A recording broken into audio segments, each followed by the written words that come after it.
Malik bin Dinar. Malik bin Dinar al-Sami adalah putra seorang budak berbangsa Persia dari Sijistan atau Kabul dan menjadi murid Hasan al-Basri.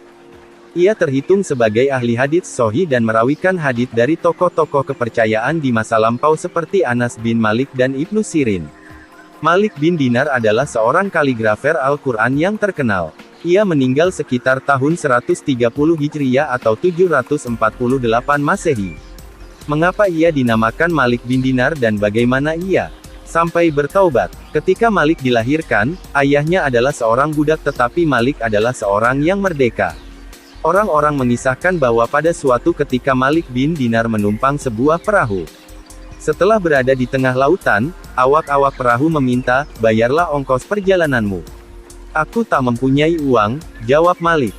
Awak-awak perahu memukulinya hingga ia pingsan. Ketika Malik siuman, mereka meminta lagi, "Bayarlah ongkos perjalananmu." "Aku tak mempunyai uang," jawab Malik sekali lagi, dan untuk kedua kalinya mereka memukulinya hingga pingsan. Ketika Malik siuman kembali maka untuk ketiga kalinya mereka mendesak, "Bayarlah ongkos perjalananmu. Aku tak mempunyai uang. Marilah kita pegang kedua kakinya dan kita lemparkan dia ke laut." Pelaut-pelaut tersebut berseru. Saat itu juga semua ikan di laut mendongakkan kepala ke permukaan air dan masing-masing membawa 2 keping dinar emas di mulutnya. Malik menjulurkan tangan, dari mulut seekor ikan. Diambilnya 2 dinar dan uang itu diberikannya kepada awak-awak perahu. Melihat kejadian ini pelaut-pelaut tersebut segera berlutut. Dengan berjalan di atas air, Malik kemudian meninggalkan perahu tersebut. Inilah penyebab mengapa ia dinamakan Malik bin Dinar. Tentang pertaubatan Malik bin Dinar, kisahnya adalah sebagai berikut, ia adalah seorang lelaki yang sangat tampan, gemar bersenang-senang dan memiliki harta kekayaan yang berlimpah-limpah. Malik tinggal di Damaskus di mana golongan Muawiyah telah membangun sebuah masjid yang besar dan mewah. Malik ingin sekali diangkat sebagai pengurus masjid tersebut. Maka pergilah ia ke masjid itu. Di pojok ruangan masjid itu dibentangkannya sajadahnya dan disitulah ia selama setahun terus-menerus melakukan ibadah sambil berharap agar setiap orang akan melihatnya sedang melakukan sholat.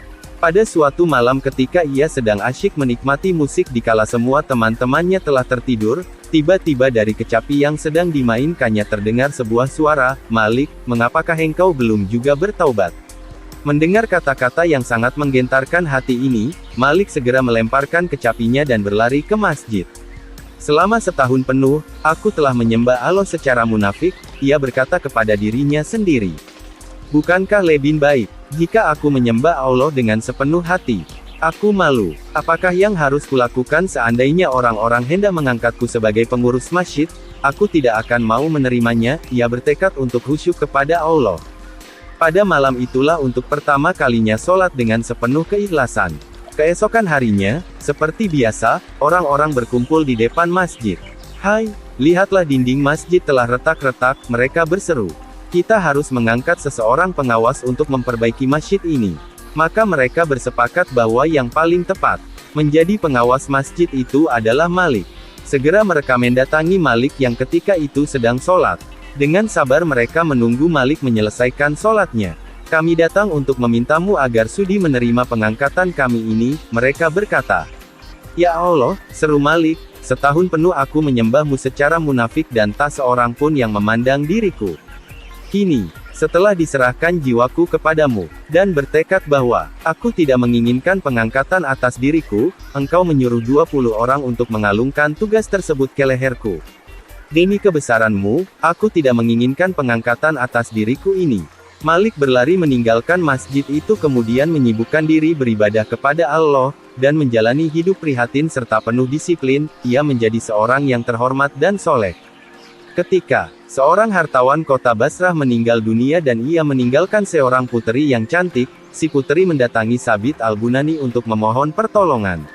"Aku ingin menjadi istri Malik," kata puteri itu, "sehingga ia dapat menolongku di dalam mematuhi perintah-perintah Allah." Keinginan darah ini disampaikan Sabit kepada Malik. "Aku telah menjatuhkan tolak kepada dunia," jawab Malik. "Wanita itu adalah milik dunia yang telah kutolak, karena itu aku tidak dapat menikahinya." Gimana tanggapan Anda tentang kisah ini?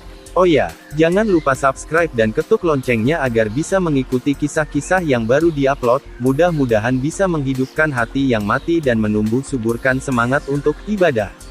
Amin ya Allah.